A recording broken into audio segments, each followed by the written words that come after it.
back into it. Russell, how you doing, mate? Hello, all you hardcores out there. Sorry I'm late, Julian. It's All Porky right. here. Biggest gob in sport. You all right, pal? Yeah, not bad, mate. Busy all day. Bit of decorating, bit of gardening, a bit of this, bit of that, but nice and productive. Good to be out in the fresh air as well, mate. Yeah. You? Yeah, I'm all right. Yeah, well, I do running in the morning now. Well, it's 50 out trot. I haven't missed a day now, 5 on trot. Good. And I haven't run tonight, but I took me and Ruby went out with both dogs over at Exercising. Woods at Get your Crookhill. body So moving. yeah, and we don't really do much together because I think when kids are 10, they don't think the dad's cool, do they? It's an age thing. What they say is when they're young and the toddlers, they kind of like cling to you. And then you have that period where they go away from you, then they come back to you. And I think I was saying with my parents, to be honest, but and then you get a bit older and you come back to your parents, don't you? It's just one of them. It's like mine now.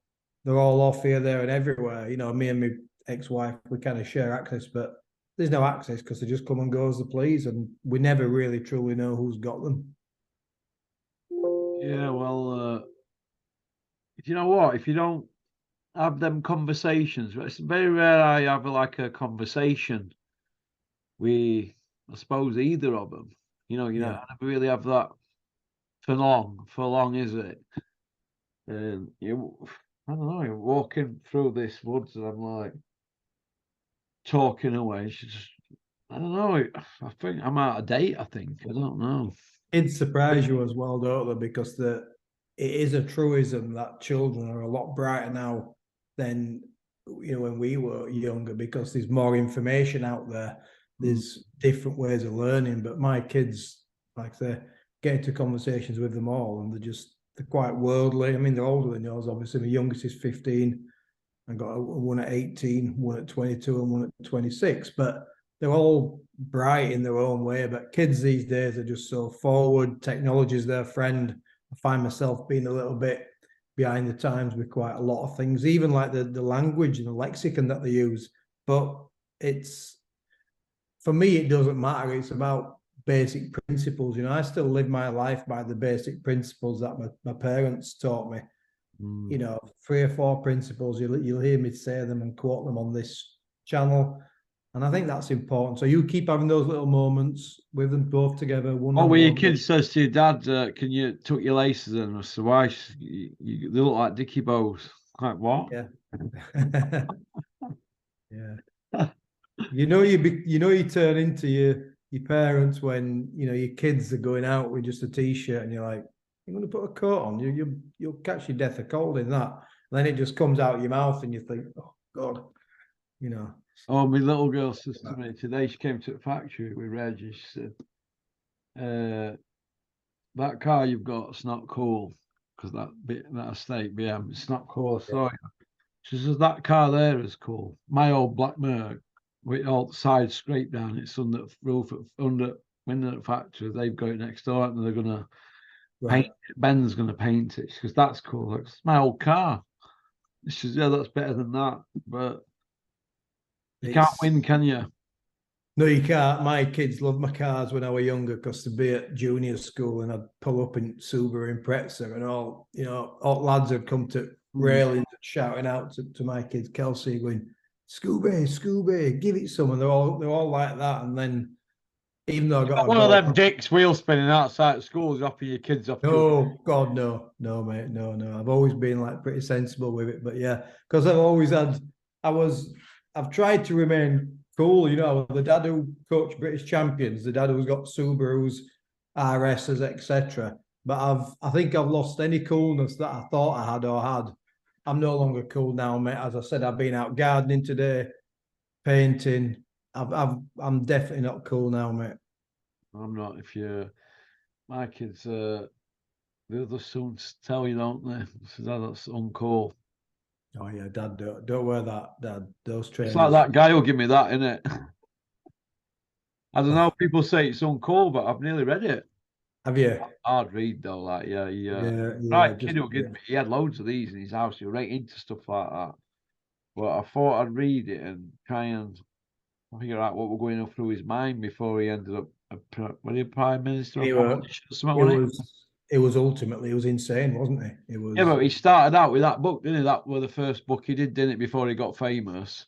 Before he ended up, was he a prime minister or a politician? Well, he was on the radar for some time, wasn't he? I mean, just an evil man, but it was on the radar for some time. But it's like anything.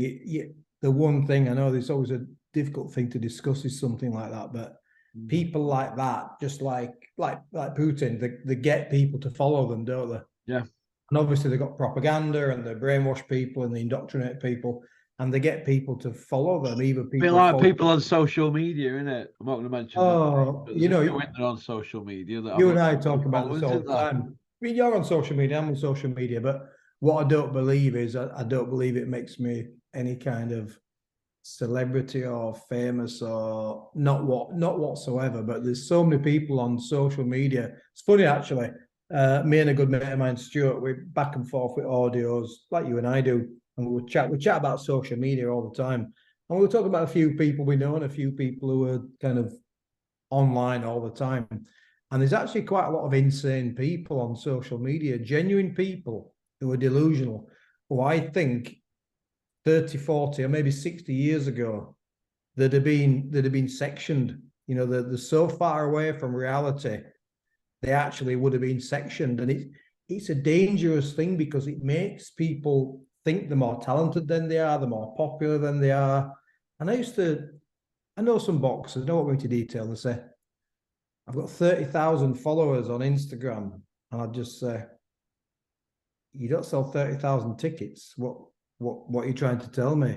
Or I've got 5,000 friends. I've hit my limit on Facebook. And I'm like, I've probably got 3 friends, but I'm all right with that. But trust me, you haven't got 5,000 friends because if I ask you, you couldn't recall more than 200 of them. And it's a dangerous place. And that's why I came off Facebook. I came off Twitter. I came off all that stuff. And I'll chat to you on YouTube because it's a dangerous thing. And once you talk utter knackers, it's also out there forever, isn't it? It stays in the ethernet. Like Max, he's dug his son in an hole, and now it's good to know. Got to dig a spade and got a spade and dig his son out, hasn't he? Yeah, people always look at me. I've said this to you so many times. They look at me and they say, I mean, I were an amateur boxer.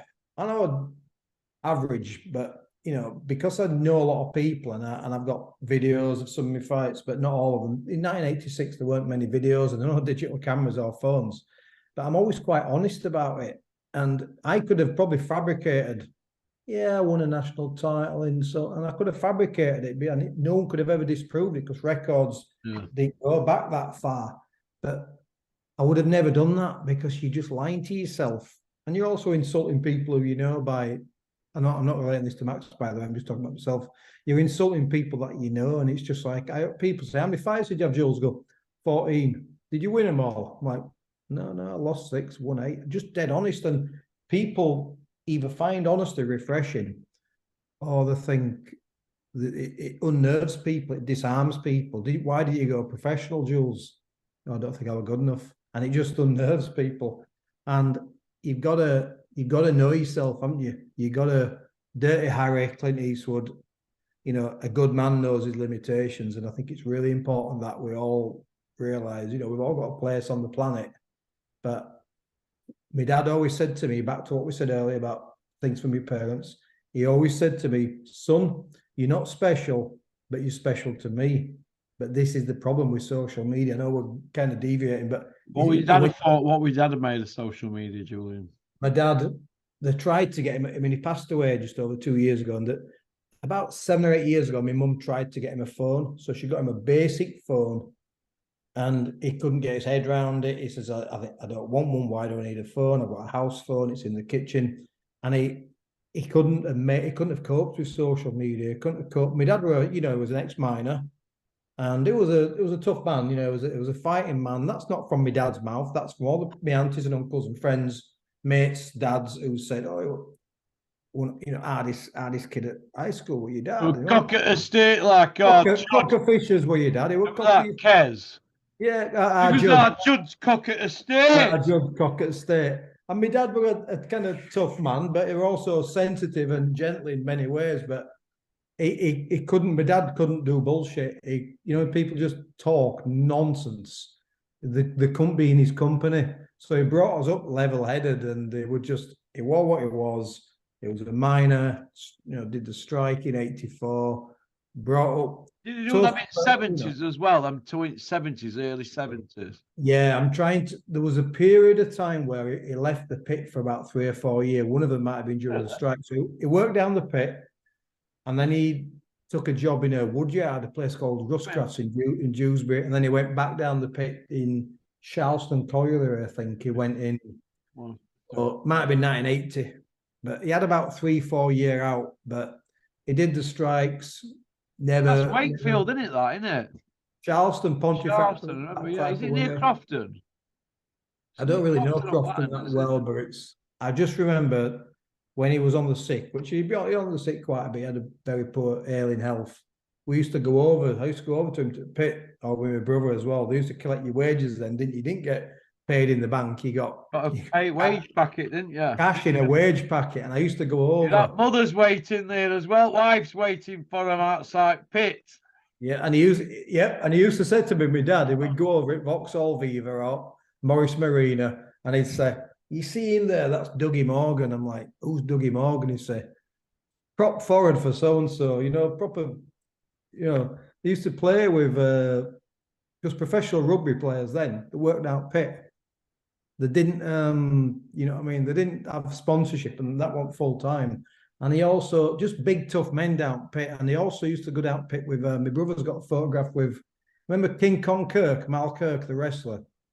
He worked in Charleston Colliery, and my dad says he was a beast of a man. But they were tough men, weren't they? They were tough men, and the stories that they tell me, what they used to get up to. Washed each other's backs, didn't they? Yeah, they washed each other's backs, and what they used to play tricks on each other. There were loads of mice down the pit, and they'd just find a dead mouse, and they'd put in each other's sandwiches and stuff like that. They did some. He always used to. He said on about my dad being straight talking. My brother went down pit. My brother was a tough kid, different to me, rugby player, the whole lot. And my sister was middle child, and I was youngest child. And pits were kind of wrapping up a little bit then. And when I was 16, I didn't know what I was going to do. And I says, because your sons used to strike, so you could get your sons jobs down the pit. That were part of being a minor. Your sons automatically got a job down the pit. And I says, your dad just put a word in for you, didn't he? Well, he did it with my brother, and he says, "Pit's not for you, kid. It's not for you. You're too soft." Yeah. Just like that to me. Just dash my hopes. He goes, "You're too soft. Go to college, do something or whatever." And it was good advice, but he knew the pit wasn't for me, mate. Yeah. Put a video out tonight. I did it this morning. No, you were a bit harsh on him. Well, I a bit harsh on Flex. I've not seen all the video. I sometimes go out, walk the dog, play your videos. You know I know Dom. I get on with him. Anyway, I don't care what people think, but your opinion matters to me. Yeah, Flex has got a problem. He needs to come on the channel and let me put it to him if he's man enough. Well, that's just it, isn't it? You're not going to get people who want to be put on the spot by me in this sport. They're not going to have it, but they're willing to go on other YouTube channels and get their point across about what they are and what they do. Now, and if I don't agree with it, I want to get them on here, because I don't believe a word what they say up that Ingle Jim. All right? I don't believe a word what he says, the Flexinator. So you come on here, Flex. Am I running around there, going around houses, saying I'm this and that? I'm genuine, mate. I'm genuine. And I'd have you on here now. Or you can come down to my office, fetch who you want, and I will ask you questions about boxing. I want to know what the Ingle style is, because I'm led to believe the Ingle style is the Errol Bomber Graham style, 1978, hands down, from Radburn, Nottingham, am I right? Radburn Boxing Club, yeah? Well, the Bomber Graham style. Is he a Sheffield kid, yes or no? No, he ain't. He's from Nottingham. So why do they call it the Ingle style? What is this fucking style they keep going on about? Because it's a load of shit, if you ask me. And people from that gym will tell you that, ex-fighters. They won't say it while they're there. It's a load of shit. It's a fucking myth. like John Fury's 100-0 on Hard Road, 100 on Moon. They don't exist, Julian. These myths. No, that's myths. nonsense. That's what it is, a fucking myth. So, Ingle, come on here and tell me, or go on Boxing King Media or BBTV or whatever, all your mates on YouTube, go on there and explain it. All right? Because I'm sick of explaining it to fucking gimps, what it is. In my opinion, it's you rinsing fuck out people, the Ingle style, businessmen, grand a month. Hey, fat men, giving you a grand a month because they look at you and want to be like you, eating salary. Fucking pisses me off, it does.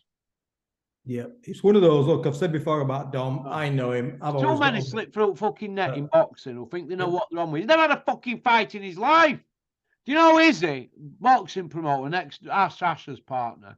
Yeah, there's a new show. He's the new kid on the block, isn't he? Yeah, well, shows, Flex tried to bully him, didn't you, Flex? You tried to bully him and you come a fucking cropper, didn't you? And you'll come a bigger one with me, you big dummy. What is he, an ex-pro, cruiserweight, heavyweight or something? Yeah, we're gonna fucking drag Dominic outside. I know he's done a bit. He's a big lad, isn't he? He's a big lump, right? But Flex is a big lump. But you put some gloves on me, I'd do him myself. So we all know about Flex's debut, don't we? It lasted 15 seconds. So people in glass houses shouldn't throw stones, especially when they worked at fucking Sainsbury's guarding wine gums. And what other thing you were in? Fucking group with chat pants on. It's nearly as bad as that. Looking for fast car Eddie. Did you see him with fucking guitar? I've seen it. Think I'm going to have him? Right, said Fred running around slagging me. Jesus, without me firing back. Fucking, I'm not having that shit. Do you know what I mean? It's one of those, isn't it? It's like I've been on your channel now, what, 2 years, 2.5 years, I forget. And I know it was frowned upon as a license holder at the time that I came on here, and I'm like, you can ask me whatever you want. I'm not right bothered. Not frowned upon now. They all want to work with me now. Yeah, it's one of them. Julian at the moment, all these people wanting to come on channel. There's not enough work, not enough hours in day. I got on with a lot of license holders, and a lot of them I didn't. But what I always did was I never succumbed to anyone else's view or opinion or what they wanted to do. And I did my own thing and I moved and I went into my own gym and I did my own thing. And my independence was the best thing for me because I didn't want to become part of what boxing was and that side of it. And I hated it. I had a few people who I really got on with, just a few, like Steve Maylett. Me and Steve, good friends, got on really well with Steve Maylett. I get on well with Nicky, as you know, and Nicky Manners. I get on well with Nicky Manners, but generally I kept myself to myself from boxing because of this, because there'd be a conversation in a room with two people, and then as soon as that person backslapping each other, as soon as that person left the room, they slag them off to me, and I'm like, oh wow! I thought boxing was tough men, honourable men, brave men who were forthright and gave their opinion. And there's more girls and there's more bitchiness in boxing than any other sport. And Big girls' blouses, roided out the minds. That's why I couldn't go to the last chatting shit to people who think they're not going to tell me, silly cunts. Yeah. Politics in boxing. So I've been invited into a couple of gyms in the last couple of years, and I'm like, nah, I'm all right, thanks. I'm all right where I am. And at least when I go over to Nicky Manners, I don't go over often, but I go over there, and him and Colin, there's no politics with those two guys, you know. They just have a chat to them. They just talk about life, talk about boxing, and they're probably where they're at right now. And I hope they don't mind me saying this, which is not very high profile, because they don't play the games. They're just ex-fighters, amateurs, pros, guys who just graft. They won't play games. They won't kind of like bend over for anybody. And that's probably why they're not more well-known as coaches than they should be, just because it's boxing, mate. It's a sport I couldn't wait to get out of. I absolutely couldn't wait to get out of it. And anybody who says it's bitterness, there's no bitterness, because my life's all right. My life's pretty good. In fact, my life's a lot better now that I'm out of boxing than when I was in it. Yeah. It's a shit sport, mate. It's a shit sport, but it's the boxers who make the sport. And everybody forgets this, you know. Everyone, promoters, agents, managers, trainers, sponsors, everybody forgets boxing's about the boxers. And if it Not won't, about the fucking trainers. if it Get won't, the if it fuck won't for the out my Conlons, face, all you trainers fucking hogging the fucking limelight. I've just seen on telly that fucking Barry the Bacon. He's in every fucking interview. Ben Davison's spit bucket man. What the fuck is he doing interviews for him? He carries the fucking spit bucket. Barry the Bacon is doing interviews on telly here. What the fuck is that? I can't watch this stuff because, you know, if I'm going to watch a coach, and this is not Barry, I don't even know. Did we Barry. see George Francis doing interviews next to Frank Bruno? No. Has anybody ever heard of a George Francis interview? Never happened. Jimmy Tibbs hanging out at back of whoever when he was training them and they're on side at ring apron. You fuck. All you hear, the word that really grates me now, and you hear it all the time, is game plan. Game plan. Oh. I mean, you don't get a medal for the game plan. How many fighters stick to a game plan? It must be 1 in 50. Oh, never. In fact, when they get it right, you know, game plan. How the shit? Never. Fighters are versatile and adaptable, and they're instinctive. Boxing's an instinctive, reactive sport. And when a fighter throws a certain shot, I mean, sometimes you might work a certain combination. Like I saw Freddie Roach countering Ricky Hatton's left hook, rolling under it, right hook. Pacquiao did it 1,000 times, dropped him with it. Yeah, you get that. But it's the role of a coach is often overstated. I've said that as a former coach. It's often overstated. And there were things that my fighters did in the ring that I'm like, I don't even know where that's come from, whether it was good or bad. It's about the fighters, and it's like the Lee Wood fight. Lee Wood, great result for Lee Wood.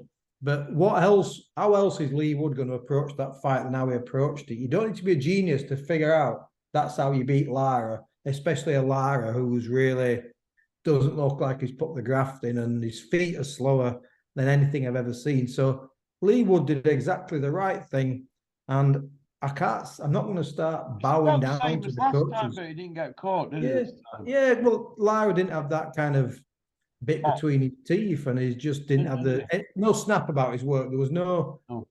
He didn't sustain anything. His jab was reaching on it. Everything was like brilliant. Lee Wood, absolutely brilliant. It's a little bit like when Lee Wood knocked out Conlon. It was heart and conditioning that got him through that fight, not game plan. There's no specific punch they worked on. It was purely game plan. But what they never tell you is it's never a game plan when they get knocked out, is it? It was a game plan for him to stick his chin in the air. It was a game plan for him to stand on the spot too long. They never mention game plan. But when someone puts on a great boxing exhibition like Lee Wood, look, Lee Wood's 35-year-old. He's been in the game for so long. He can fight, he can box, he can counter punch. He can do it all.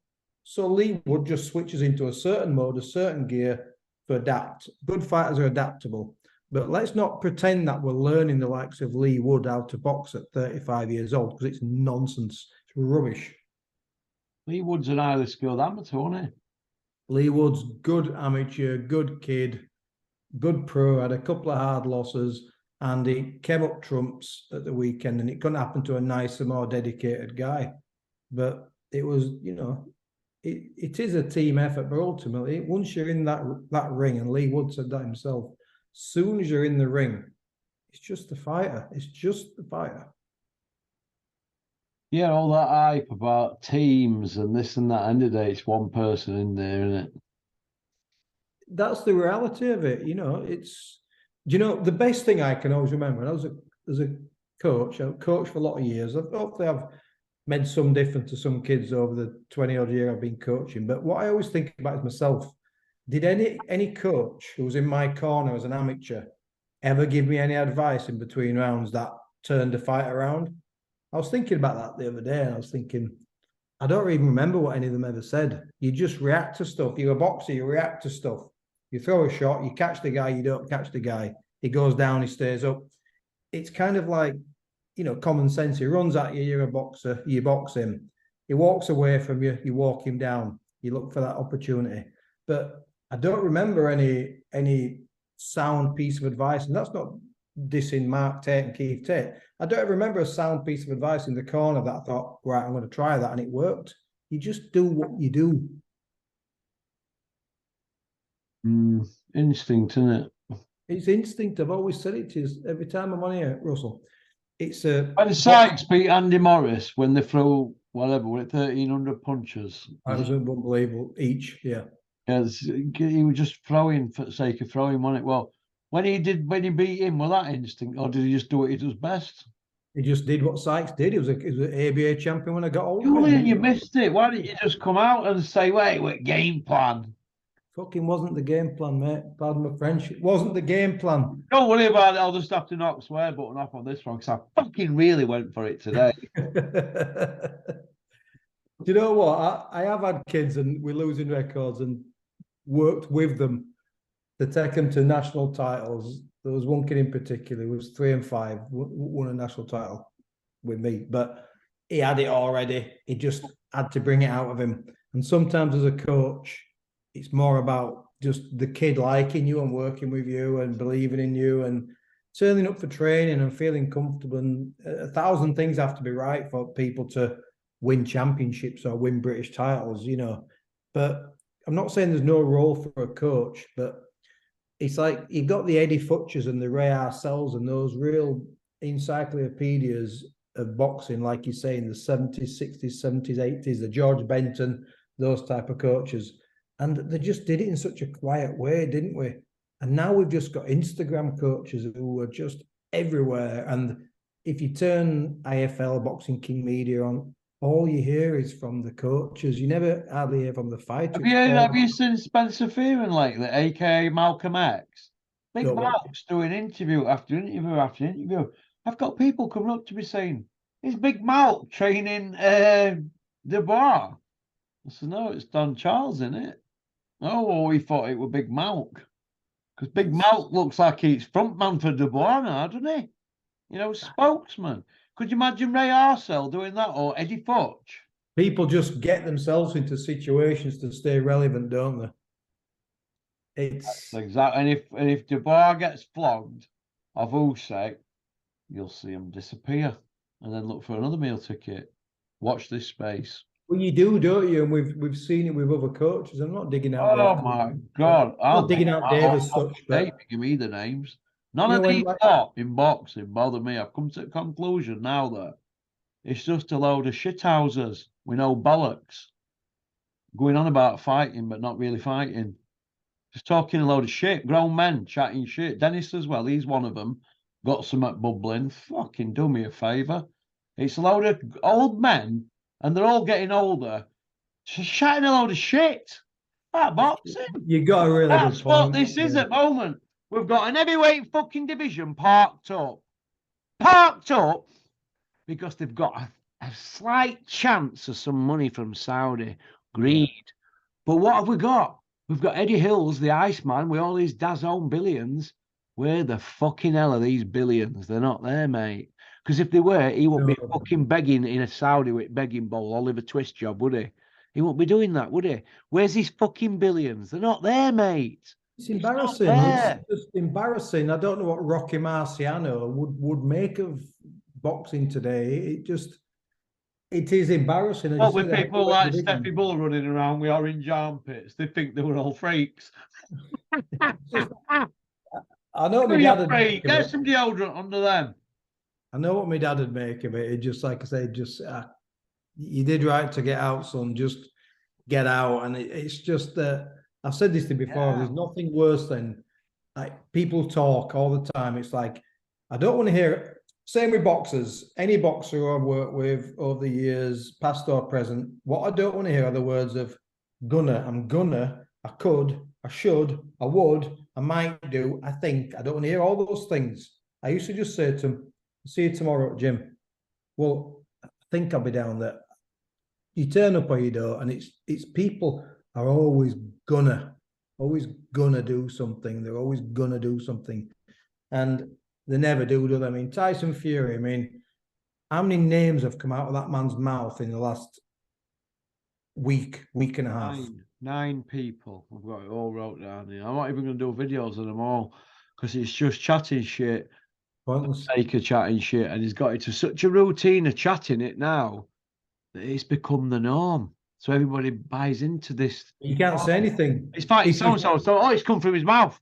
It's gospel. If you say It's anything, you're a shit. hater. You're a hater, aren't you? If you say anything, you're jealous, you're envious, you're a hater. Knackers. It's rubbish. It's Knackers absolute chatters. rubbish. Yeah, it's rubbish. What did you think to Michael Conlan's performance? I think if you remember when going back, I thought that Lopez would beat Josh Warrington. People had seen him before on a Sky, on a top rank show, what Sky showed, and he was so unorthodox and so awkward and quick, and he throws his shots off the line from his hips. And I thought he'd beat Warrington. Didn't surprise me one bit. And then I'm in a group with some friends and family, and they were like talking about the Conlan fight, and they're all saying Conlan's going to box his ears off.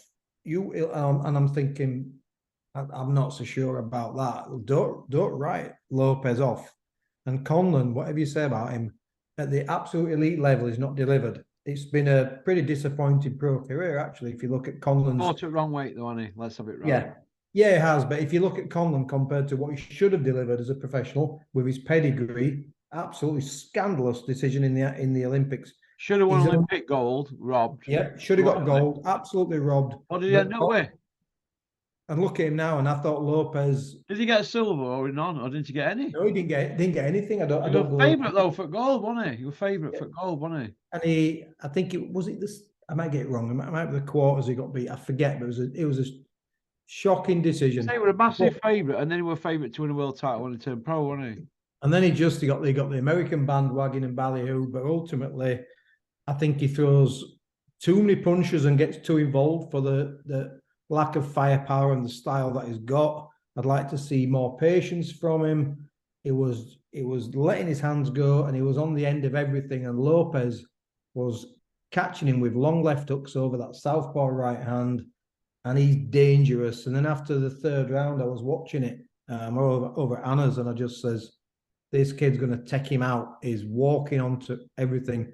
And that Lopez is a real handful, is an absolute awful guy to fight, an awful guy to try and beat. Put him up moon, didn't he? Absolutely, boom, we caught him with that. He swung it underneath. It's a, do you know what? People always say that it's a straight right hand against a southpaw, and I'm thinking it's kind of a, you know, like cliches hang around in boxing forever. You move a certain way against a southpaw, and all it takes is one punch. And boxing's full of cliches, and the cliche against southpaws. And I'm thinking, I remember watching Canelo Alvarez training for Billy Joe Saunders, and I did a preview on it at one point, and all you could see was Canelo Alvarez practicing this bolo shot. It was whipping a right uppercut, a long looping bolo, like Uzio Pedrosa used Like to one throw. of them that comes under like that. Absolutely swings it under the Because under he's the swinging guard. it comes out at eye line, doesn't it, Julian? Yeah, it's And out, it comes your back eye line, under, doesn't it? And it's a longer right uppercut than you throw against an orthodox guy. And I remember watching Canelo Alvarez, and he caught Billy Joe Saunders with exactly the same punch. And you could see Lopez, he was trying it, and then he kept throwing a long left hook. And Conlan's then looking for the left hook and the right hand, and he just swung it underneath, and it was an absolute massive punch. And those are hard shots to come back from. You know, when you want to carry on, and if he does fight again, Conlan, or I'm sure he'll fight again, but those are hard defeats to come back from. You know, got knocked out the ring against Lee Wood, and now he's just been smashed to pieces in 5 rounds. That's going to take some coming back from, mate. Oh, yeah. Oh, yeah. And he's a brilliant fighter, Conlan. He's an absolute joy to watch. What about, what's he called? The Sauce.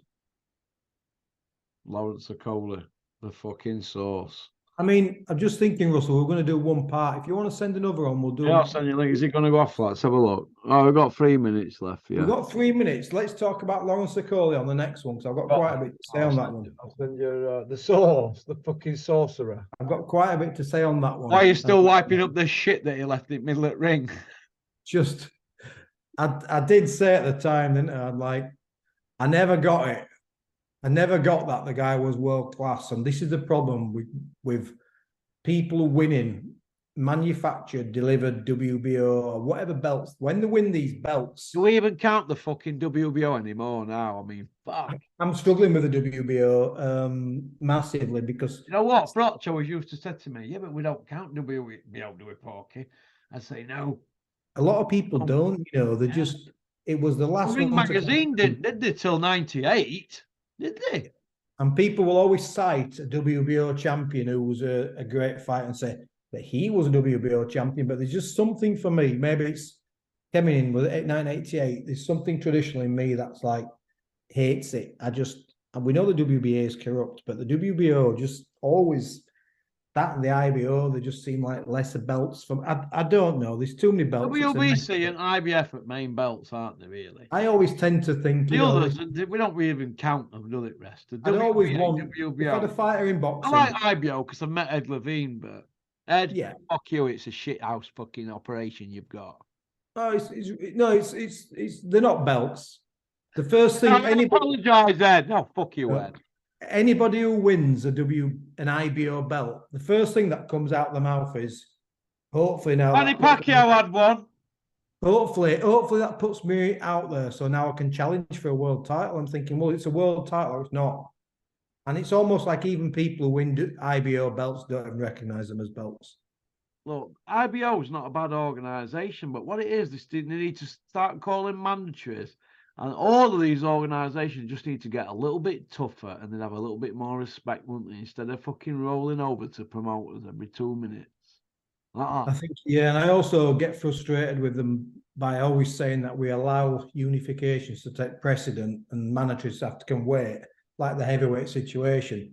But the heavyweight unification has not happened for 20 odd years. I'd say forget taking precedent. You've got a mandatory. That's your mandatory. You got to defend against him instead of, you know, waiting around for undisputed fights. It's a nonsense, mate. All right, then I'll see you next part, yeah? Send me a link and we'll do long to call. I'd love to do that one. All right. Come on to part 2 where I don't Okay, swear. mate.